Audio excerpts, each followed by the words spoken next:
Bonjour, ici PN Théorie pour la 5e émission sur le harcèlement fusionnel et le fonctionnement de la relation avec un pervers narcissique ou d'une relation perverse narcissique. Alors, je voulais vous parler pour cette dernière émission sur le thème de la dépendance affective. Vous en avez certainement entendu parler, on vous a certainement dit que vous étiez sans doute dépendant affectif. Alors ça c'est possible, moi plutôt que dire vous êtes dépendant affectif et de catégoriser comme ça les personnes ou vous enfermer dans une étiquette avec quelque chose qui vous collerait à la peau et dont vous pourriez plus certaines prison mentale, quoi, quelqu'un qui vous aurait défini comme tel. Moi, ce que je préfère dire, c'est vous souffrez de dépendance affective, certainement. C'est-à-dire que vous vous sentez peut-être en tant que victime, il est possible. Alors ça marche uniquement, à mon avis, pour le monde amoureux, parce qu'effectivement, on n'est pas forcément dépendant affectif quand on est victime d'un pervers narcissique ou de perversion narcissique, d'agression perverse narcissique au travail par exemple, ou parce que ça peut arriver à tout le monde, personne n'est à l'abri. Quand bien même on prendrait toutes les précautions et on connaîtrait bien le phénomène, on peut toujours être agressé de toute façon, ça durera plus ou moins longtemps, en fonction de si on est habitué, si on sait se défendre, etc. Mais l'agression, elle apparaîtra au moins une fois. Voilà. Mais pour les personnes qui ont manqué d'amour d'eux-mêmes, qui n'ont pas cette sécurité affective, évidemment, ils sont plus exposables et exposés à être victimes d'agressions perverses narcissiques, c'est-à-dire que tout le monde peut rencontrer des pervers narcissiques, mais une personne saine et qui a confiance, saine, je veux dire par là, qui ne manque pas d'amour d'elle-même, hein, je veux dire qui a tout ce qu'il faut, qui a assez de sécurité affective, qui n'a manqué de rien, en fait, étant enfant, et qui n'a pas subi de traumatisme majeur, qui la mettrait dans une certaine carence affective, ne va pas être autant attiré par une personne perverse narcissique et ne va pas l'attirer non plus, parce que c'est interactif. C'est pas vous qui forcément attirez tous les pervers de la Terre, parce que généralement, évidemment, les histoires se répètent, vous le savez. C'est pas non plus le pervers qui est attiré par ça, c'est par vous, c'est-à-dire que en fait, il flaire, il sent, vous savez qu'il est beaucoup dans les pulsions et dans le ressenti. Alors c'est pas la même sensibilité que vous, mais il sait flairer. C'est une sensibilité que je dirais plutôt primaire, un petit peu comme le flair, quelque chose d'animal. Et il sent évidemment quand il y a une faille narcissique chez la personne, parce que forcément, ça se voit. Ça se voit dans sa posture, ça se voit dans son attitude, dans la façon dont elle se positionne par rapport aux événements de sa vie, la façon dont elle réagit. Ça se voit aussi dans sa posture physique. Ça se voit, voilà. C'est pas, c'est pas imprimé sur son visage, mais presque. Parce que forcément, tout ce que l'on a à l'intérieur se voit aussi à l'extérieur. Donc ça, la personne qui est structurée ou qui a fait le choix de vivre dans la perversion, dans le narcissisme, eh bien, elle trouve là quelqu'un, elle va vous tester pour savoir si vous pourriez lui convenir, pour qu'elle puisse déballer qu'elle puisse projeter sur vous tout le mal qu'elle a en elle et puis qu'elle ne supporte pas de voir en elle, et tout ce qui est agression, pulsion, etc., pour vous les attribuer, pour faire de vous un souffre-douleur, mais elle ne sait pas forcément, surtout quand, comme je vous l'ai dit, quand c'est une novice, quelqu'un qui est novice, donc dans les relations amoureuses, et qui ne sait pas comment il se positionne par rapport à l'autre. parce que c'est une des premières fois qu'ils rencontrent cette relation amoureuse. Donc en fait, ils flairent quand même ces choses-là, mais ils ne savent pas forcément pourquoi quand ils ne sont pas expérimentés. Donc ils flairent qu'il y a une blessure narcissique, une faille, un manque, quelque chose qui ne s'est pas fait chez vous, et une quête, une envie d'aller vers l'autre et d'aimer l'autre énormément. Ça peut se voir aussi par une certaine un investissement presque immédiat, c'est-à-dire que les personnes qui manquent d'estime d'elles-mêmes, d'amour d'eux-mêmes, vont faire confiance tout de suite. Et c'est pour ça qu'on dit qu'elles sont exposables ou qu'elles s'exposent. Sans s'en rendre compte, elles donnent confiance, elles donnent leur confiance trop vite et trop facilement. C'est-à-dire qu'elles manquent de prudence. Donc, si vous êtes dans ce cas-là, il faut apprendre, non pas à se méfier des autres. Alors, certaines personnes vous allez entendre de tout quand vous êtes un peu trop naïf et que justement vous êtes dans cette quête de l'autre parce que vous vous cherchez vous-même, vous ne vous aimez pas assez vous-même. Donc, vous allez aimer l'autre énormément et rechercher l'autre, rechercher ce partage, même peut-être la fusion. Et bien en fait, vous vous exposez, vous donnez trop vite et trop facilement. Et évidemment, les personnes qui sont dans la perversion narcissique et celles qui sont expérimentées vont tout de suite vous repérer, ça c'est très clair. Et elles vont même mettre en place des stratégies tout en se frottant les mains, en comprenant très bien à quelle brebis elles ont affaire. Il n'y a pas de souci, ça, elles ont compris tout de suite. Mais pour ceux qui sont novices, pour les pervers narcissiques qui sont novices dans une relation amoureuse, en fait, elles vont juste voir, elles vont avoir l'impression de voir quelqu'un qu'elles vont pouvoir, qui va leur convenir et avec qui elles vont pouvoir fusionner. Voilà, parce qu'elles aussi, elles ne savent pas encore mettre des mots sur ce qui leur arrive. D'ailleurs, peut-être qu'après, elles ne pourront pas forcément continuer à mettre des mots dessus parce qu'il n'y a pas cette conscience. Mais elles ne savent pas qu'elles sont mauvaises à ce point, vous voyez. Elles ne connaissent pas leur nature, vampirique. Et puis, alors vampirique, mais aussi... alors vampirique, c'est une image, hein, bien sûr. Et de vouloir le mal à l'autre. Et de se nourrir du mal qu'elles font. Ça, elles ne savent pas encore. En tout cas, pas dans la relation amoureuse. Mais en tout cas, elles vous flairent quand même et elles se disent « Ah, cette personne pourrait me convenir ». Alors, elles sont comme vous dans la passion au tout début, dans cette volonté de fusion, dans cette passion, dans cette intensité du moment, en se disant « Voilà, j'ai trouvé la personne qu'il me faut ». Et vous aussi. Voilà, parce que quand on est dans ce manque et dans ce manque de sécurité affective et dans ce manque d'amour de soi, on va trop vite en besogne et on se donne trop facilement et on dit tous nos secrets trop facilement, comme si l'autre, on avait tout de suite détecté que l'autre allait nous convenir. Donc on est vraiment dans cet aspect de miroir, dans cette... voilà, c'est un peu le coup de foudre hein, ou le coup de cœur. C'est ce qui se passe. Et alors ça se fait très vite, la dépendance affective se fait très vite, comme si elle était prévue dès la première seconde de la rencontre en fait, qu'il allait avoir cette sorte de relation et que cette relation ne pouvait être que la dépendance, tellement l'intensité est grande. La passion, l'intensité, etc. On se dit c'est cette personne, c'est pas une autre. Voilà. On est tout de suite dans le tout donner et la personne qui est dans la perversion narcissique en face de nous.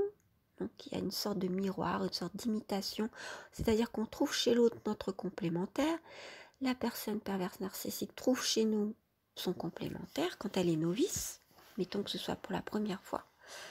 Donc elle ne pense pas à mal, elle aussi, elle est dans cette passion, et c'est pour ça que lors d'une première relation amoureuse, elle va être extrêmement déçue, parce que elle va se dire, mince, j'avais trouvé mon double, j'avais trouvé la personne, à la fois mon double et mon complémentaire, la personne qu'il me fallait, et j'ai besoin de cette personne, je l'aime énormément, parce qu'évidemment, quand on ne sait pas, quand c'est une première relation amoureuse, on ne sait pas encore ce qu'est l'amour, et ni vous, ni l'autre, qui est novice, ne sait ce que c'est que l'amour. Alors il va appeler amour ce qu'il ressent confusément, ce trouble, voilà.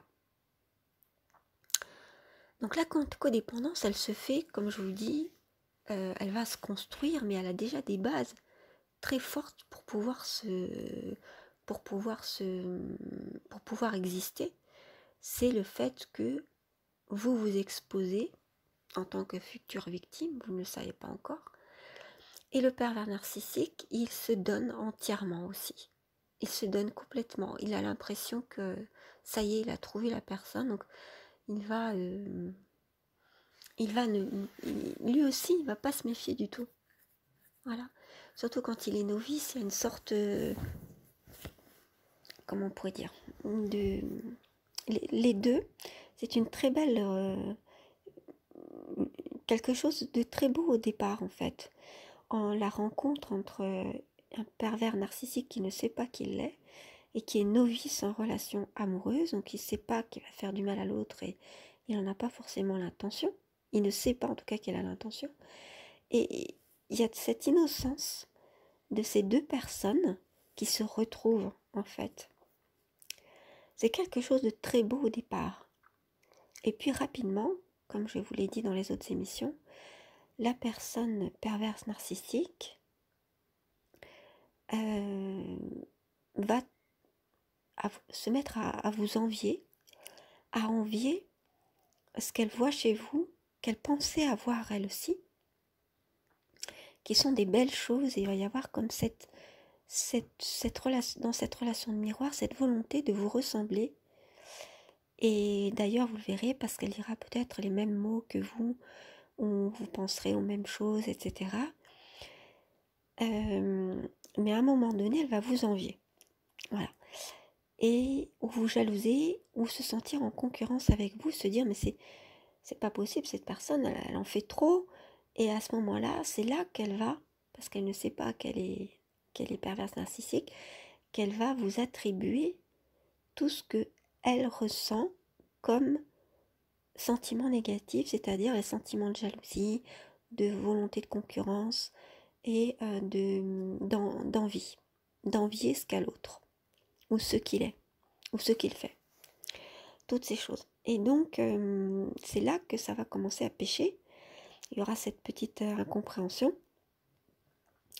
Et donc, il va y avoir aussi... Alors, tout ça, on va passer par-dessus. Parce que les deux vont passer par-dessus en se disant non, non, non. C'est tellement bien le reste du temps. Je vais laisser toutes ces choses négatives de côté. Donc, on voit que dès le départ, dès qu'il y a quelque chose de négatif, c'est laissé de côté. Et ça, c'est caractéristique de la relation. Où il y a un pervers narcissique, une personne qui est dans la perversion narcissique. Je préfère dire ça plutôt qu'un pervers narcissique. Je le dis, quand je dis un pervers narcissique, je le dis par facilité, mais c'est pas du tout le fond de ma pensée. Je dis plutôt une personne qui est dans la perversion narcissique, parce que pour moi, c'est un choix et on peut s'en sortir. C'est-à-dire que ce ne sont pas des personnes qu'on doit étiqueter pervers narcissique. Comme ça, simplement, ils sont dans cette mentalité, dans cet esprit, par choix, pour moi. Après, il y a peut-être le côté pathologique, c'est ce que nous dit l'approche psychologique, mais moi, je le vois d'une autre manière. Je reviendrai dessus si ça vous intéresse. Donc, je disais, ce qui caractérise les choses et qui fait que la relation perdure malgré tout, c'est que la personne qui est saine et c'est-à-dire, quand je vais dire saine, c'est-à-dire qui n'est pas perverse. La personne qui n'est pas perverse, c'est-à-dire vous, peut-être, si vous êtes victime, ne veut pas voir ses mauvais côtés, ne veut pas voir le côté jaloux de l'autre ou le côté le fait qu'il essaie de l'agresser parfois, ou qu'il la dévalorise. Donc je dis là, je parle de la victime, hein, ça peut être homme et femme. Il ne veut pas voir qu'il est dévalorisé, donc déjà il ne veut pas le voir, donc il y a ce déni, parce qu'il se dit, oui mais c'est vrai que peut-être il a des mauvais côtés, mais tout le monde a des mauvais côtés. Donc il minimise les choses et il ne voit pas ça comme une agression. D'autant plus que la personne qui est dans la perversion narcissique va lui dire oui bien sûr on a des disputes mais c'est tout à fait normal. Dans toute relation amoureuse il y a des disputes, etc. Donc en fait le caractère agressif de la chose, c'est-à-dire le caractère pervers, donc qui inverse les choses, qui est éminemment toxique, pardon, va être complètement minimisé, voire même nié par vous et aussi par le pervers narcissique. S'il est novice, qui effectivement lui ne s'en rend pas compte, va commencer petit à petit, en étant en relation avec vous, il va commencer à comprendre qu'il fonctionne comme ça, mais il ne sait pas au début. Voilà. Quant à l'expérimenter, évidemment, il a tout compris dès le départ, hein. Donc il va faire en sorte de justement que vous ne vous en rendiez pas compte et que vous culpabilisiez en vous disant que c'est de votre faute. Alors ça, c'est la troisième chose. Voilà. La première, c'est vous êtes dans le déni. Vous vous dites ensuite, oui, mais c'est tout à fait normal. Ce sont des relations. C'est comme ça. Quand on aime, il y a forcément de la souffrance. C'est parfaitement normal. Et c'est parfait. Et aussi, l'autre personne qui est perverse narcissique vous confirmera cela en vous disant oui, c'est tout à fait normal. La troisième chose, c'est la culpabilisation. Alors, elle vient autant de vous que du pervers narcissique. Parce qu'en fait, vous êtes dans une relation. Donc, dans une relation, c'est interactif. C'est-à-dire que ce que vous pensez, ce que vous dites, les sentiments que vous avez et qui vous êtes, est en relation directe avec la personne qui est en face de vous. Voilà, c'est vraiment la rencontre avec l'autre. Alors, dans une relation saine, ça fonctionne comme ça, et ça fonctionne aussi comme ça dans une relation malsaine. C'est-à-dire qu'il y a un fonctionnement en miroir, d'autant plus dans cette relation fascinante qui fascine les deux personnes au sein de cette relation entre un pervers narcissique et une personne qui ne l'est pas. Donc il y a une culpabilisation, donc c'est autant vous qui vous culpabilisez, de par exemple, je sais pas moi, de ne pas vous aimer vous-même par exemple, de vous sentir insécure et d'avoir tout le temps besoin que l'autre vous rassure sur ses sentiments, sur qui vous êtes, sur la valeur que vous avez, sur le fait que vous êtes quelqu'un d'intéressant, de vouloir être reconnu, enfin ces choses-là, toutes ces choses-là dont vous avez énormément besoin, que vous recherchez dans la relation amoureuse parce que vous ne l'avez jamais eu dans votre relation à vos parents, par exemple, vous n'avez pas eu d'amour de vous-même et vous ne savez pas, parce que vous êtes peut-être jeune en âge, mais aussi jeune au niveau maturité, et que vous n'avez pas appris à vous aimer vous-même, ou pas encore. Donc vous culpabilisez de tout ça, et puis la personne qui est dans la perversion narcissique vous culpabilise aussi, parce que la personne qui est dans la perversion narcissique, elle aime taper où ça fait mal. Elle connaît vos failles, puisqu'ils savent très bien, même si ce sont des personnes novices, ils savent scanner les personnes très très rapidement. C'est quelque chose qu'ils ont en eux, c'est pas la sensibilité, comme je vous l'ai dit, c'est du domaine de quelque chose d'animal. Voilà, quelque chose qui sent un peu comme un sixième sens, si vous voulez. Alors on va pas dire sixième sens, parce que sinon vous allez vous imaginer que ce sont des personnes qui sont, comment dire, qui sont dans l'extrasensoriel et tout ça, c'est pas ce que je veux dire. C'est plutôt du domaine animal, voilà, parce que c'est plutôt primaire en fait, hein, donc ça n'a rien à voir avec quelque chose d'élevé. Mais ils ressentent ça, toutes ces choses-là. Et je ne veux pas appeler ça de la sensibilité, parce que vous êtes aussi dans la sensibilité, mais dans une sensibilité qui est orientée vers le partage. C'est-à-dire que la finalité de cette sensibilité, quand vous êtes sensible à ce que ressent l'autre par empathie. Généralement, les personnes qui sont victimes et qui ne sont pas perverses, qui sont victimes, sont dans une grande empathie. Donc c'est une sensibilité qui est orientée vers la sensibilité de l'autre. Qu'est-ce que ressent l'autre à ce moment-là? Qu'est-ce qu'il pense? Qu'est-ce qu'il veut? Comment je pourrais faire pour lui faire plaisir? Qu'est-ce qu'il pense de moi? Comment il me juge? Voilà. En fait, vous êtes plutôt dans cette quête-là. Donc c'est une sensibilité qui est orientée vers l'autre. Et la sensibilité que vous avez par rapport à vous-même, émotive, etc., par rapport à tout ce que vous ressentez qui est peut-être exacerbé, ça l'est, mais en culpabilisation, parce que vous ne vous aimez pas vous-même. Donc en fait, vous ressentez tout ça de plein fouet, ça vous arrive en plein dans la figure, et vous ne savez pas comment penser, comment réfléchir, etc., parce que vous êtes dans la confusion à cause de toutes ces émotions. Vous ne pouvez pas. Donc là, c'est vrai que le mieux à faire pour tout ça, c'est de prendre de la distance, de se décentrer, d'essayer de faire des exercices de respiration pour vous recentrer et puis pour prendre de la distance par rapport à tout ça et ne plus être trop touché. Tandis que la personne qui est perverse narcissique ou qui ne sait pas, enfin qui est dans la perversion narcissique, ou qui le sait ou qui ne le sait pas, elle n'est pas dans la sensibilité, c'est très animal, et ce qu'elle ressent, c'est qu'elle a envie de vous faire culpabiliser, parce qu'elle veut projeter tout ce qu'elle ressent en elle, qui n'est pas bon, et si ça peut correspondre à l'une de vos failles, eh bien, hop, elle va sauter dessus à pieds joints. C'est-à-dire, si elle a vu que vous vous sentez coupable du fait de ne pas vous aimer vous-même, ou vous avez besoin de reconnaissance, eh bien, quand elle, justement, elle va être jalouse, par exemple, ou je dis elle, homme ou femme, bien sûr, jalouse de vous, en voyant, par exemple, que vous êtes heureux de vivre, que vous vous émerveillez de tout, eh bien, justement, elle va vous faire culpabiliser de tout ça en prenant toutes ces choses-là comme des défauts. Et en vous disant, mais enfin, t'es beaucoup trop fleur bleue, mais enfin, écoute, oui, bon, ben, on le sait que le ciel est beau, que le ciel est bleu et magnifique et tout ça, bon, c'est bon, tu vas pas nous en faire un plat, on dirait que t'as jamais rien vu de ta vie. Ouais, vous voyez, des choses comme ça pour complètement, complètement dévaloriser cette faculté d'émerveillement que vous avez, pour dire, mais c'est n'importe quoi, c'est vraiment... t'as jamais rien vu, etc. Tu connais pas la vie, voilà.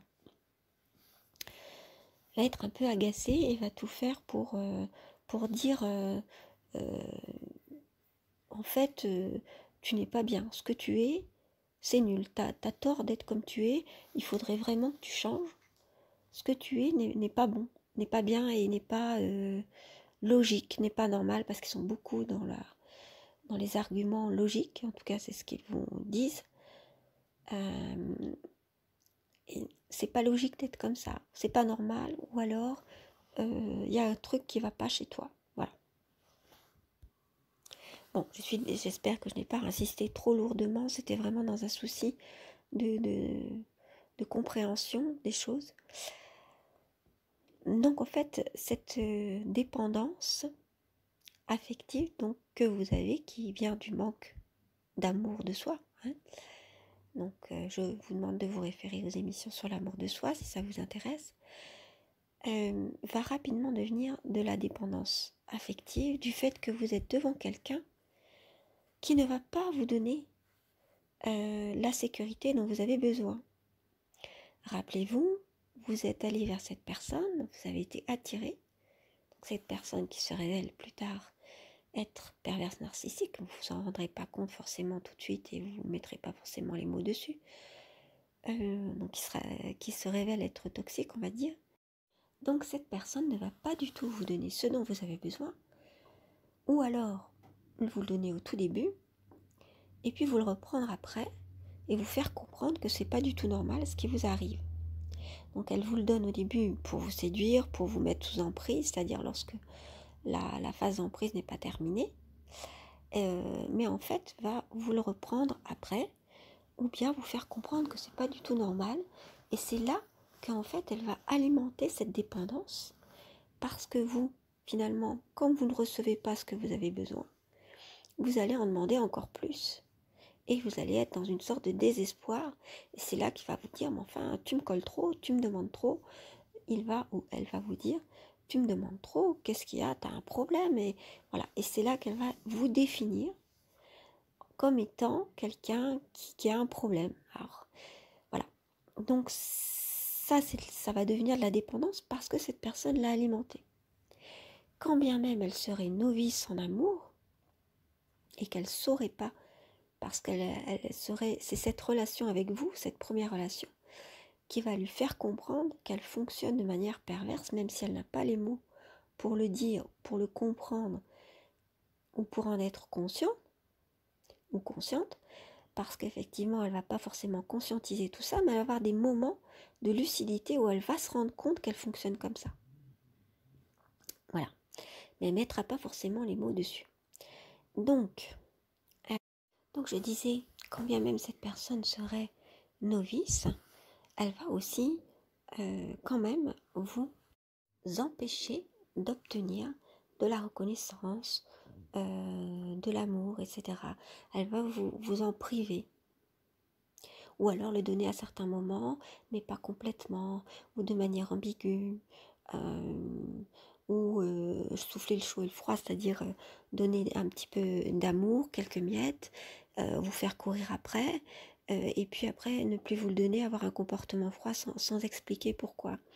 Voyez, donc en fait, on ne peut pas se sentir en sécurité dans une relation comme ça, ce qui fait que ça va alimenter, ça va l'aggraver votre dépendance affective.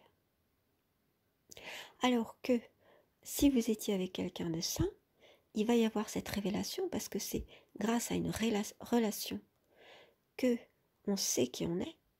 Donc c'est grâce à la relation avec l'autre que vous allez comprendre quelles sont vos failles.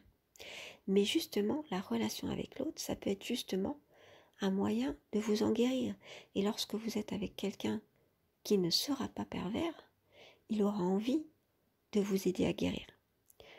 Il ne sera pas votre sauveur, mais il va quand même vous donner quelques clés sans s'en rendre compte, parce que dans l'amour, c'est comme ça, quand on aime vraiment quelqu'un, quand l'autre nous aime, quand on est dans cet amour donc inconditionnel, éternel, et parce que c'est toujours éternel. Je fais une petite parenthèse, pourquoi l'amour c'est éternel? Parce que quand on aime une fois, on aime pour toujours. Alors comment dire, on n'aimera pas pour toujours, c'est-à-dire on ne va pas rester forcément avec la personne, mais dans son cœur, dans son âme, c'est pour toujours, parce que dès qu'il y a eu ce sentiment d'amour, vous l'aimerez, c'est comme si c'était de toute éternité. Voilà. Alors, ça ne veut pas dire, après la personne peut vous en faire voir, etc. Vous pouvez vous dire, dans l'amour terrestre ou les relations, j'arrête, je divorce, je me sépare ou je ne sais pas quoi, et l'amour n'est plus, il n'y a plus d'amour parce que j'aime quelqu'un d'autre, mais en fait non, dans son fort intérieur, au fond de son âme, on l'aime toujours parce que il y a eu cette relation d'amour. Et c'est pas parce que l'autre est dans la perversion narcissique qu'on ne l'aimera plus. Alors ça, je vais en parler dans le deuil, dans ce fameux deuil blanc, dans les prochaines émissions. Donc je vais fermer la parenthèse, sinon je vais en ouvrir trop et je ne vais plus pouvoir les fermer après. Donc je reprends. Avec une personne saine, cette personne va forcément être révélateur de toutes vos failles, de tous vos talents. Et justement, la relation avec une personne saine, la relation amoureuse, comme toutes sortes de relations, vous permet de développer, par exemple, des talents qui peuvent, au lieu de les laisser en friche, ça va vous permettre de vous épanouir, c'est-à-dire de développer ces talents, de comprendre vos peurs, vos failles, et de pouvoir les transformer justement quelque chose de constructif. Grâce à cette magie de l'amour, en fait, qu'il y a entre deux personnes, on arrive à ça. Alors, c'est pas l'autre qui va vous guérir, hein, on est bien d'accord, mais en fait, il va vous permettre de comprendre ses failles, comme toute relation d'ailleurs, puisque l'autre est un miroir, il vous permet de voir qui vous êtes, vous permettez à l'autre de voir qui il est, et il y a cette transformation, cette chose un peu magique en fait, que permet le vrai amour, cet amour inconditionnel qui permet de donner le meilleur de soi, de le donner à l'autre, et l'autre nous le donne, et en fait on peut construire tous les deux quelque chose d'extérieur qui est fait par amour, qui est créé de l'amour même, qui est de justement développer nos talents, développer notre personnalité, voire même de créer des choses par cet amour. Alors je ferme la parenthèse sur ce que permet l'amour avec une personne saine. Donc, lorsque vous êtes avec une personne qui est dans la perversion narcissique, bah justement, elle va essayer d'étouffer tout ça, de ne pas faire en sorte que vous vous épanouissiez, parce que sinon, comme elle vous jalouse, hein, cette personne, elle va avoir l'impression que si vous êtes trop bien, vous allez la dépasser. Voilà, il y a cette histoire quand même derrière. Et puis elle n'a pas envie que vous soyez trop bien, elle a envie que vous soyez dans la dépendance. Donc quelqu'un qu'on veut rendre dépendant, bah, on lui donne pas tout. On lui en donne un petit peu, on donne des miettes et on fait en sorte qu'il court après toujours. Qu'il soit toujours à nous courir après. Donc en fait, voilà ce qui se passe. En fait, elle aggrave la dépendance affective du fait qu'elle ne nous donne pas tout, qu'elle nous frustre, en fait. Et qu'elle nous rend malheureux, en fait, ou malheureuse. Hein. Alors donc, la dépendance affective est aggravée. Et puis, il se crée une sorte de codépendance. C'est-à-dire que vous êtes dépendant ou dépendante affective, mais la personne qui est dans la perversion narcissique l'est aussi. Mais elle n'est pas dans une dépendance affective, elle est dans une dépendance tout court. C'est-à-dire qu'elle est dépendante d'être avec vous, dépendante de l'habitude que vous avez créée avec elle, de chaque minute, de l'intensité de la relation avec ses grands hauts, c'est haut, très haut, et c'est bas, très bas. Dans un cycle dont je vous ai parlé, le cycle de la violence, elle est dépendante oui, de cette habitude de relation, parce qu'elle sait comment vous fonctionnez. Donc elle sait que par exemple vous allez elle connaît vos réactions comme vous connaissez les siennes. Donc elle est dépendante de ce fonctionnement là que vous avez tous les deux. Elle est dépendante sexuellement aussi, et elle va faire en sorte de vous rendre dépendant ou dépendante sexuellement. Alors des habitudes pareilles, de ce que vous vivez sexuellement avec elle. Et puis il y a une sorte, comme cette personne est dans la perversion, elle est dans la perversion dans tous les aspects de sa vie. En tout cas, si elle ne sait pas qu'elle est, elle va voir à travers cette relation avec vous qu'elle va essayer de pervertir. C'est dans la suite logique, hein, lorsqu'on est dans la perversion, tous les aspects de sa vie. Donc être dans la perversion pour la nourriture, pour la sexualité, pour l'image de soi, l'habillement, le maquillage, pour les femmes par exemple, la présentation de soi, pour la façon de se comporter, pour l'intellectualisation, les façons de penser les choses, pour la manière d'acheter. Non, tout va être perverti. Et comme vous êtes en relation avec elle, en relation intime, eh bien, elle va vous pervertir, c'est-à-dire vous faire penser comme elle d'une manière complètement pervertie. Et la manière pervertie de voir et de voir les choses et de penser les choses, c'est qu'en fait, prendre les moyens pour des fins. Voilà, c'est-à-dire, par exemple, manger, c'est un moyen de rester en vie, puisque la finalité, c'est rester en vie, c'est vivre, s'épanouir, s'élever. C'est ça la finalité. Eh bien, dans la perversion, lorsqu'on pervertit les choses, c'est de nous faire croire que la finalité, c'est de manger. Ou la finalité, c'est d'avoir du plaisir. Par la nourriture, par la sexualité, par le sport, par la distraction en faisant que de s'amuser tout le temps, voilà, par toutes ces choses, d'accord? C'est-à-dire, tout ce qui est un moyen dans la vie va devenir une fin et va vous faire croire intellectuellement, donc vous faire penser comme ça, qu'en fait, ce sont ces moyens qui sont des fins en soi, qu'il n'y a pas à aller voir plus loin. C'est-à-dire que l'important, c'est de manger, d'avoir du plaisir en mangeant. Et c'est ça la vie. Voilà. Donc, en gros, c'est ça. Alors, je vous ai pris l'exemple de la nourriture, mais c'est l'exemple pour tout un tas de choses, où vous faire croire que la vie, c'est de s'amuser, voilà, il n'y a que ça dans la vie. Et donc, au niveau de la sexualité, ça va être pareil. C'est-à-dire une sexualité qui pouvait avoir été saine au départ, c'est-à-dire orientée vers la rencontre avec l'autre, la rencontre dans tous les aspects de notre être, ce que permet la sexualité justement, puisque c'est tous les aspects, même l'aspect spirituel de notre être qui est une communion avec l'autre. Et ben là, ça devient complètement quelque chose d'une quête du plaisir effréné, d'un plaisir frénétique, voilà, et pulsionnel, voilà. Rester dans la pulsion. Alors, la sexualité, c'est aussi des pulsions, mais c'est un moyen d'entrer en contact l'un avec l'autre, en fait, dans une relation sexuelle. Et non, dans la perversion de cette relation, ça va être justement de faire croire qu'il n'y a que le plaisir et que c'est ça le sexe, la relation sexuelle. C'est que du plaisir, la recherche d'un plaisir. Voilà, uniquement. Donc c'est vrai qu'après on tourne en rond là-dedans, dans cette quête du plaisir, ou quête de la distraction, quête des plaisirs de la vie, comme de manger, trop manger à outrance, ou trop parler. Voilà.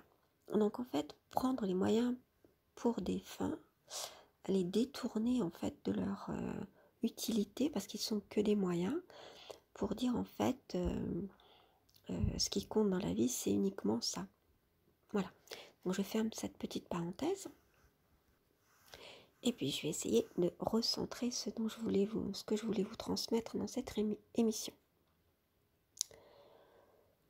Donc, je voulais vous parler de la dépendance et de la codépendance. Ce que je veux dire, c'est que la personne qui est dans la perversion est autant dépendante que vous. Elle est dépendante de tout. Et c'est pour ça qu'elle ne veut pas vous lâcher. Voilà. Elle n'est pas que dans la dépendance affective, parce qu'elle ne sait pas ce que c'est que l'affection. Elle surjoue l'affection, mais elle ne sait pas. L'amour de soi, tout ça, elle ne sait pas, parce qu'elle ne cherche même pas à savoir qui elle est. Ouais, on est bien d'accord, enfin je pense que tout ça, je l'ai dit dans les autres vidéos. Donc, elle n'a pas envie d'aller chercher profondément qui elle est, sauf une toute petite parenthèse, si vous me permettez, j'en parlerai dans d'autres vidéos, quand elle intellectualise les choses, et donc on est dans une perversion intellectualisée complètement, là j'en parlerai, qui est faite de cynisme, de paralogisme, de sophisme, de faux raisonnement, de choses comme ça. Alors ça c'est encore autre chose, j'en parlerai. Et c'est justement ce qui constitue la base de la culture perversive que l'on vit actuellement dans notre monde actuel, et qui a atteint tous les aspects de notre vie, mais surtout au niveau social, qui nous atteint au niveau social, pardon. Excusez-moi, j'ai la langue qui fourche beaucoup aujourd'hui. Et dont j'ai parlé dans les premières vidéos que j'ai faites, et dont je reparlerai pour mieux expliquer ce que je veux dire par là. Je ferme la parenthèse. Donc il s'agit vraiment d'une codépendance, c'est-à-dire que vous êtes dépendants tous les deux. La personne qui est dans la perversion narcissique et vous, victime donc, qui êtes simplement dans une quête de confiance en vous-même, et que voilà, c'est pour ça qu'en fait tous les deux, on pourrait dire que tous les deux, vous êtes malades. Parce que si on dit que la perversion narcissique est une pathologie, est une maladie, on voit aussi que le manque de confiance en soi peut être extrême. Alors il peut être, surtout quand on est dans la relation avec un pervers narcissique, il devient extrême. Et donc vous devenez malades tous les deux en fait. Enfin, ce que je veux dire, c'est que on peut dire que l'un et l'autre sont malades. C'est le fait d'être dans cette relation qui révèle, qui fait que un pervers narcissique se révèle. Si une personne voyait tout ça de l'extérieur, il dirait, ben oui, on voit bien qu'il y a un pervers narcissique, une personne qui est dans la perversion narcissique, et une autre personne qui est dans une quête effrénée de confiance en soi, de connaissance de soi, dans une faille narcissique, c'est-à-dire qu'elle manque de narcissisme et elle manque d'amour d'elle-même. Et on voit bien que du coup la relation devient dissymétrique, c'est-à-dire que y en a un qui pèse plus lourd que l'autre et il y a une agression qui se fait, c'est-à-dire que la perversion narcissique est plus forte, va dominer la relation et on va être dans une relation agresseur-agressé, dominant-dominé et tous les deux deviennent malades, enfin la maladie, si on peut dire, si on voit les choses en termes de maladie, en tout cas, moi, je ne vois pas les choses en termes de maladie. Je vais dire là, c'est le psychologue qui voit les choses comme ça, mais là, les failles se révèlent alors dans cette codépendance. Voilà ce que je voulais dire. Alors, c'est ce qui fait que dans ce type de relation avec une personne qui est dans la perversion narcissique, on a toujours l'impression que la relation est vraiment unique, qu'elle est spéciale, parce que justement il y a cette codépendance et parce qu'au départ il y avait ce sentiment de trouver chez l'autre son double ou alors son, comment dire, ou son complémentaire. Alors sauf peut-être dans l'araignée dans sa toile où c'était vraiment, où c'est quelque chose de différent. Je pense que je ferai des vidéos pour expliquer parce que on est dans une autre, c'est un peu différent, hein, parce que ce sont des personnes qui sont dans la perversion narcissique, mais plutôt dans la contrainte, la dissimulation, le complot, vous voyez, ce genre de choses, la stratégie, des choses comme ça, et sans jamais vraiment rien dire, ils montrent rien, ils sont vraiment dans une sorte de timidité, tout ça. Donc c'est un peu spécial, c'est un peu différent. J'ai l'impression là que là quand je vous parle de cette relation, c'est uniquement avec une personne qui serait dans la perversion narcissique, mais le profil plutôt charismatique. Vous voyez? Voilà, on va parler plutôt de ce profil charismatique.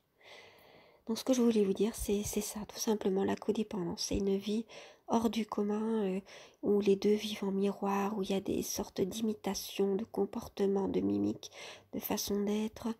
Il y a tellement de fascination qu'ils ne voient plus la réalité, se regardent l'un l'autre, complètement fascinés, et en même temps, cette fascination, puisqu'on arrive rapidement dans une relation dominant-dominé, cette fascination devient peur. Voilà, devient même terreur. Ensuite, surtout si la personne qui est donc dominée et qui est donc victime, qui est donc pas du tout perverse, se retrouve, comment dire, se rebelle et veut se défendre et veut absolument sortir de ça et demande un autre style de relation et que c'est pas possible parce que on reste dans cette relation qui tourne en rond, voilà, dans cette prison mentale. Et évidemment, la personne qui est dans la perversion narcissique s'accroche, s'agrippe complètement à vous. Alors on va voir que l'araignée dans sa toile, il s'agrippe encore plus, hein, il s'agrippe d'une autre manière, d'une manière mortifère, mais en plus qui est dissimulé. Alors que le profil charismatique, il s'accroche, oui, mais il le montre qu'il s'accroche. C'est physique, ça se voit en fait, hein. C'est comment dire, ça se voit, c'est perceptible et il ne cherche pas forcément à le cacher. Enfin, il cache d'autres choses parce que la personne qui est dans la perversion narcissique est toujours dans la dissimulation et la simulation à la fois.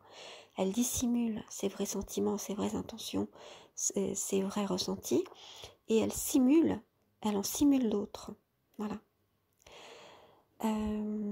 Donc, codépendance, c'est vraiment, alors c'est un peu comme quand on peut être dépendant à un produit, à un comportement ou à une relation. Donc voilà, donc là on est dans la dépendance, comme la dépendance à un produit toxique, à une relation. Là on est dépendant d'une relation toxique même. On est même dépendant de la toxicité de cette relation pour nous qui sommes donc, qui avons été ou qui sommes encore des personnes victimes et qui ne sont pas dans la perversion. Eh bien, on n'est pas dans la perversion, mais on est dépendant. Voilà, je le dis, hein, c'est choquant. Mais on est dépendant de la toxicité de cette relation. Exactement comme on pourrait être dépendant d'un produit toxique qui n'était pas toxique au départ parce que c'était à petite dose. Par exemple, quelqu'un qui commence à fumer, c'est pas toxique parce que c'est que de temps en temps. Et puis, il le fait pour d'autres raisons, pour se socialiser, etc. Pour ça qu'il fume, puis après, il va devenir dépendant au produit lui-même. Ben là, c'est exactement pareil. Et on arrive dans une codépendance. Non seulement une dépendance l'un avec l'autre, comme je l'ai dit, puisqu'on est fasciné l'un par l'autre, etc. Et on est dépendant des habitudes de la relation, aussi de cette intensité dans la relation avec ses hauts et ses bas. Et on est dépendant aussi de la toxicité toxicité de la relation, ce produit toxique qui est sécrété par cette relation malsaine, qui est en gros l'emprise du mal. En fait, il y a une fascination, et ça faut pas s'en cacher, il y a une fascination pour le mal, mais ça, c'est une fascination qui existe dans la société. Vous n'avez qu'à voir, par exemple, cette fascination qu'il y a pour les tueurs en série, pour les personnes qui font le mal, pour ces grands bandits, etc., dont on fait des films, des livres, ou qui racontent leur expérience. Et en fait, d'où elle vient? C'est pas qu'on est masochiste. Ça a souvent été vu, je pense à Alberto Heger, qui avait écrit son livre dans les années, je pense dans les années 80, fin des années 80, je pense que c'était 89, sur le pervers narcissique et son complice. Voilà, c'est ça. Le titre exact, c'est ça. Le pervers narcissique et son complice. Alors moi, ça m'avait beaucoup choqué. Donc, je l'ai lu évidemment que beaucoup plus tard. Et effectivement, ça a choqué beaucoup de personnes, donc il a été controversé. Donc après, il a essayé d'expliquer qu'effectivement, par complice, il ne voulait pas dire que la personne était en gros maso et qu'elle était un peu accro au mal et accro à la souffrance. Mais en gros, les choses étaient dites. Donc en gros, c'était, même s'il explique après que c'est pas ce qu'il voulait dire, mais qu'il voulait dire, d'après ce qu'il a ensuite expliqué, qu'il voulait dire qu'en fait il y a une codépendance qui se passe, même s'il n'utilisait pas ces mots, hein, et que en fait elle était complice, c'est-à-dire que sans le savoir, la victime recherchait cette personne, c'est en gros ce que je vous ai expliqué dans la vidéo, c'est-à-dire rechercher cette personne. Mais en fait, il n'explique pas qu'elle cherchait tout simplement à avoir confiance en elle et qu'après, elle a été prise dans ce poison de la perversion et qu'elle ne savait pas s'en sortir, qu'elle tournait en rond. Donc en fait, je trouve quand même que c'est quand même, le titre était très maladroit, et aussi dans la façon d'expliquer. Maintenant, on était fin des années 80, donc bon, on peut dire que maintenant, s'il réécrivait le livre, donc il a fait d'autres livres depuis, c'est un peu différent. Mais c'est vrai que ça prêtait à confusion, et c'est ce qui a fait que beaucoup de personnes ont pensé que les pervers narcissiques attiraient à eux des personnes qui étaient masochistes, comme dans les relations sado-maso, c'est-à-dire les relations, parce qu'il y a les sado-maso moraux, hein, pas seulement sexuels, et donc qu'en fait, en gros, la victime du pervers narcissique était, ou la personne qui était dans la perversion narcissique avait quand même un peu de masochisme, hein, parce que sinon, elle ne serait pas restée. C'est ce qui a fait dire ça à beaucoup de personnes. Et il y a une mauvaise compréhension de ce phénomène qui, évidemment, est exploité par les pervers narcissiques eux-mêmes quand ils sont démasqués, ou alors par les personnes qui sont dans cet esprit où ils intellectualisent beaucoup la perversion et qui font dire en gros les victimes, c'est parce qu'elles les veulent bien et qu'elles ont quelque chose en elles qui aiment justement cette souffrance, qui sont accros à la souffrance. Moi, ce que je dis, c'est que on n'est pas accro à la souffrance, mais on est accro au mal parce que l'autre nous a pervertis. C'est-à-dire que même si au départ on était dans autre chose, au départ la finalité c'était retrouver la confiance en soi, l'amour de soi, etc. On a été pervertis, on nous a fait prendre les moyens pour une finalité. Et maintenant, on est dans cette emprise parce que nous aussi on est accro à ces rythmes. Et d'ailleurs, quand on rompt avec, quand on se sépare d'un pervers narcissique, on a du mal parce qu'on a connu cette relation qui était tellement intense qu'on a du mal parce qu'après toutes les autres relations nous semblent très tièdes parce qu'il y avait des hauts très hauts. Même si les bas étaient très bas, on se rappelle surtout des hauts. Et on se dit, mon Dieu, mais c'était tellement magnifique, jamais je pourrais retrouver ça. Et on se dit, pour avoir des hauts très hauts, il faut avoir une souffrance aussi extrême. Et donc, c'est pour ça qu'on va se dire, oui, que l'inconscient va rechercher des relations de ce style et qu'on va se dire, oui, c'est parce que l'amour était très fort et on se fourvoie là, parce que c'était pas de l'amour. En tout cas, nous, on avait un amour, mais c'était un amour qui n'était pas mature, comme je l'ai expliqué dans l'amour de soi. Donc en fait, il y a cette fascination qu'on peut tout savoir, de même qu'on peut être accro aux produits toxiques, eh bien on peut être accro à la toxicité à force d'en consommer, on pourrait dire, de cette relation.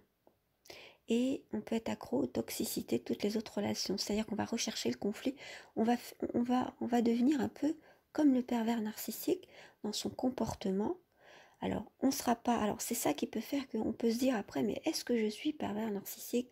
Et je vois beaucoup de victimes qui ont été vraiment beaucoup maltraitées, extrêmement maltraitées, et qui l'ont été aussi étant enfants, ayant eu par exemple des parents où les deux parents étaient pervers narcissiques, tout l'environnement familial était un clan, un nid de vipères, et qui en fait ne savent plus comment fonctionner, ne savent pas parce qu'elles n'ont jamais appris comment fonctionner normalement.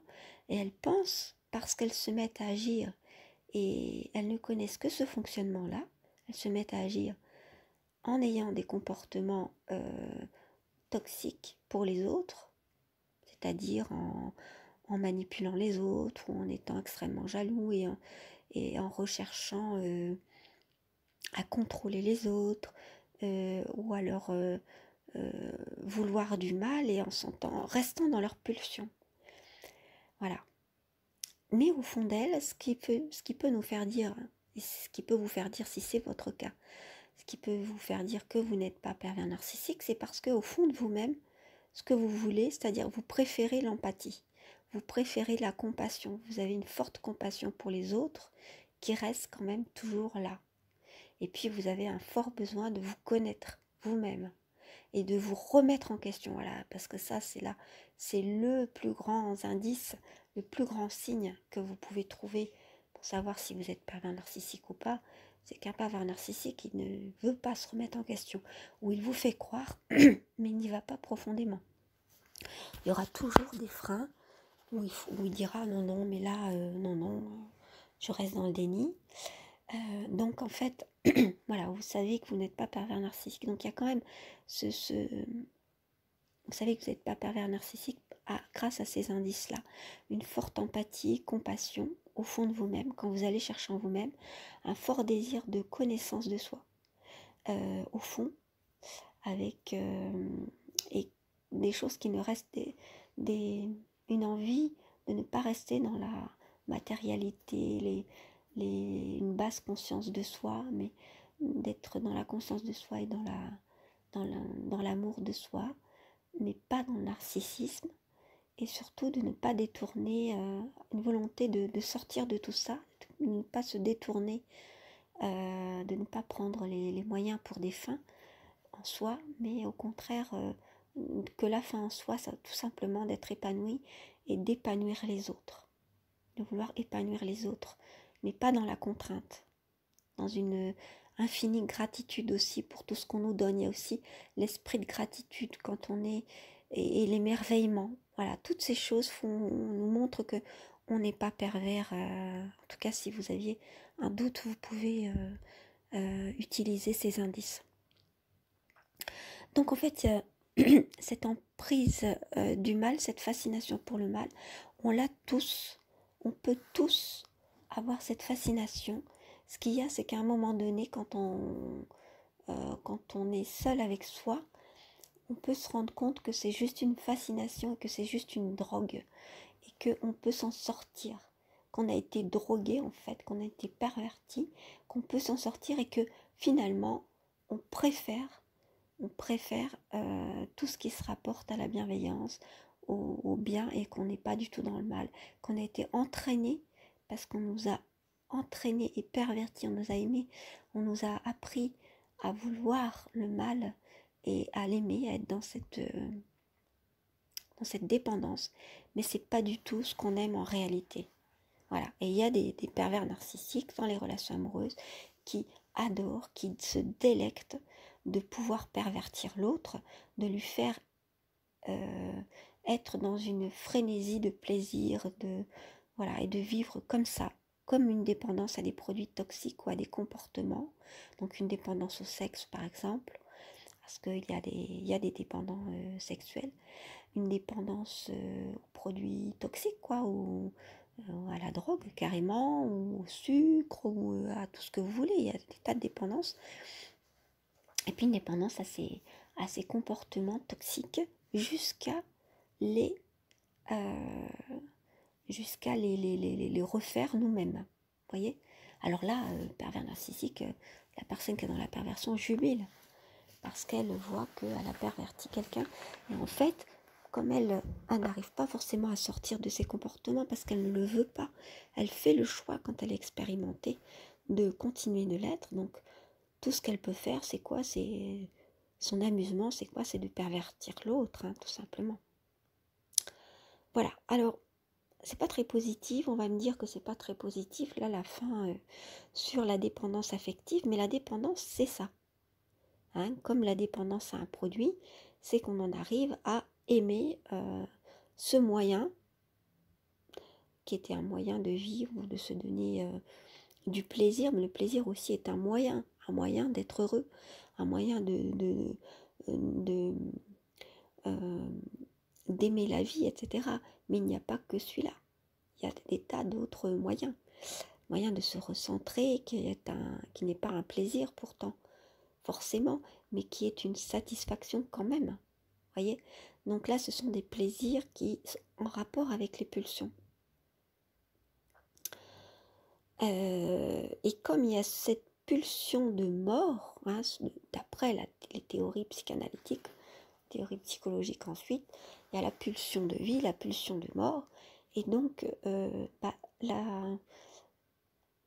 cette emprise, cette fascination pour le mal, ça a à voir avec la pulsion de mort. Et ça, on l'a tous en nous, hein, c'est ce que nous disent les psychanalystes. Et donc voilà, en fait, la personne qui est dans la perversion narcissique, il lui suffit après de titiller cette pulsion de mort qu'on a en nous, surtout qu'elle nous fait vivre des hauts tellement hauts, des bas tellement bas, avec la souffrance, il y a forcément cette pulsion de mort derrière, parce que lorsqu'on souffre trop, on voudrait que ça s'arrête, donc on tombe dans on a envie de se supprimer, par exemple, ou de supprimer la source de la souffrance, ou de supprimer l'autre. Vous voyez, on en est dans ces extrêmes, et il nous provoque assez pour justement qu'on en arrive à ces extrêmes. Donc il provoque cette en titillant cette autre pulsion qu'on a tous, qui est la pulsion de mort. Voilà. Et cette fascination pour le mal, c'est la pulsion de mort. Et les pulsions, il ne faut pas en être dépendant, il faut s'en servir. Ce sont des moyens pour nous faire vivre et nous être nous-mêmes tout simplement, mais on doit plutôt s'en éloigner pour arriver à avoir des satisfactions qui ne sont pas que pulsionnelles, qui sont aussi par exemple le fait d'être dans une certaine discipline, dans un certain équilibre, dans un certain dépassement de ses pulsions et être dans la satisfaction de soi pour d'autres choses, dans la connaissance de soi aussi. Voyez? Donc il n'y a pas que les pulsions et que les plaisirs dans la vie. Bon, je crois que j'en ai terminé avec cette émission sur le harcèlement fusionnel. Donc vous aurez compris que dans le harcèlement fusionnel, la personne qui est dans la perversion narcissique cherche par le harcèlement, c'est-à-dire en nous lâchant pas, en répétant par le goutte à goutte ou en répétant régulièrement et en nous induisant, en nous provoquant pour que on soit perverti ou pour qu'on soit dans la dépendance. Voilà. Parce que lui l'est et qu'il ne sait pas vivre autrement. Donc c'est un harcèlement vers la fusion pour qu'on soit dans cette fusion et qu'on ait l'impression soi-même de devenir pervers ou perverse, de devenir l'autre qui est perverse. Et dans ce jeu de miroir mortifère, il veut nous entraîner dans ce cercle vicieux tout simplement qu'est la perversion. Il veut qu'on devienne pervers jusqu'à ce qu'on ne sache plus qui l'on est. C'est quelque chose de complètement morbide, mortifère. Et dans cette fusion, c'est une incorporation où il veut nous incorporer. Donc nous, on ferait partie de lui et on serait dans cette... et on deviendrait aussi pervers. Voilà, c'est ce qu'il cherche dans le fonctionnement. C'est ce qu'il cherche à nous faire devenir. C'est pourquoi il est extrêmement vital de s'en sortir et qu'à un moment ou à un autre, vous qui n'êtes pas pervers, vous allez vous dire non, c'est pas ma vie, c'est pas mon chemin, je peux pas être là-dedans. Mais comme il y aura de la dépendance, vous aurez du mal à vous en sortir et c'est pourquoi il y aura ces allers-retours dans la fameuse rupture ou alors si c'est lui qui rompt. Donc on verra tout ça dans la rupture, c'est la prochaine série de vidéos que je projette de faire. Il y a beaucoup d'allers-retours dans cette rupture parce qu'il y a une dépendance qui peut être très très forte, qui s'est créée. Voilà, mais vous avez compris que ce n'est pas de votre faute, c'est parce qu'il a titillé, appuyé sur les boutons qu'il fallait, en étant partie de ces failles qu'il a exploitées tout simplement, qu'il les fait en étant expérimenté et en sachant très bien ce qu'il faisait par choix, ou qu'il les fait au départ en croyant, en étant en une certaine innocence, on pourrait dire, en cherchant tout simplement la fusion sans savoir ce qu'il y avait derrière, en croyant que c'était de l'amour parce qu'il ne savait pas. Et puis après, en se rendant compte qu'il fonctionnait comme ça, mais sans savoir s'il aime vraiment. Et souvent, les personnes qui sont dans la perversion narcissique, au fond d'elles, quand vous essayez de leur demander vraiment si elles vous aiment, ou si elles aiment leur partenaire, vous diront, je sais pas si je l'aime. Voilà. Donc ils ne savent pas, parce qu'en fait, c'est une manière de vous dire, avec le langage que l'on a actuellement et avec leur niveau de conscience, qu'en fait, ils ne savent pas, parce qu'elles ne savent rien du tout, ils ne savent pas ce que c'est que l'amour réel, réel, je veux dire l'amour inconditionnel. Elles ne se connaissent pas elles-mêmes, donc elles sont que dans de la pulsion. Elles naviguent dans des fréquences très très basses, dans des niveaux de conscience vraiment au ras des pâquerettes. Donc elles ne savent pas qui elles sont, elles ne savent rien de rien et elles ne peuvent pas vous aider à vous élever parce qu'elles ne sont pas du tout élevées. Et voyant cela, elles font le choix ensuite, parce qu'elles auront compris qu'elles fonctionnent comme ça, de rester là-dedans. Et c'est ça qui fait que lorsque vous aurez quitté un pervers narcissique après 20 ans, 30 ans, vous aurez certainement évolué parce que vous aurez cherché à connaître qui vous êtes vraiment, chercher à vous épanouir, à comprendre ce qu'était la perversion, ce qui s'est passé. Vous chercherez à comprendre. Alors que le pervers narcissique, lui, ne cherche pas à comprendre, il cherche à se venger. Même des années après, quand vous allez vous revoir, par exemple, en fait, vous allez voir qu'il n'a pas évolué d'un pouce, c'est ce qui va vous étonner, et qu'en plus, il cherche à se venger, il cherche à continuer, et il en est exactement au même point. Alors que vous allez voir que vous aurez beaucoup évolué depuis, et que vous aurez cherché à comprendre. Mais lui, il n'aura jamais cherché à comprendre quoi que ce soit. Il aura eu des idées toutes faites. Il vous aura défini, comme si vous avez scanné, qu'il avait compris comment vous étiez. Et là, vous pourrez voir vraiment la différence d'évolution entre vous deux. Et généralement, après, vous aurez compris que décidément, cette personne est vraiment dans la perversion, ne s'en sort pas, est dans un niveau de conscience très bas. Et vous aurez compris que, en fait, vous étiez vous aussi dans ce niveau de conscience très bas parce que vous avez entraîné. Alors que vous aviez cru qu'il allait pouvoir vous faire évoluer et vous aider à vous construire parce que vous ne vous sentiez pas totalement aimé, vous étiez dans la sécurité. Et c'est tout à fait le contraire qui s'est passé. Voilà, j'espère que cette vidéo n'aura pas été trop longue, effectivement plus d'1 heure. Je suis vraiment désolée, mais j'avais pas envie de faire une sixième émission sur le harcèlement fusionnel. J'espère que là j'ai tout dit pratiquement. Évidemment, des notions qui auraient été survolées, je vais les reprendre bien sûr. On a tout le temps devant nous, dans d'autres sujets peut-être. Je vous remercie pour votre écoute, pour votre bienveillance, si parfois je me suis mal exprimée, s'il y avait des problèmes de voix, des problèmes techniques, etc. Je vous remercie aussi de poser vos questions dans les commentaires, si vous en avez, parce qu'ils m'aident à naviguer, en fait, à savoir ce qu'il faut que je dise, ce que vous avez besoin qu'il soit éclairci. Et écoutez, je vais vous dire, prenez soin de vous. Et puis je vous dis à bientôt pour une prochaine.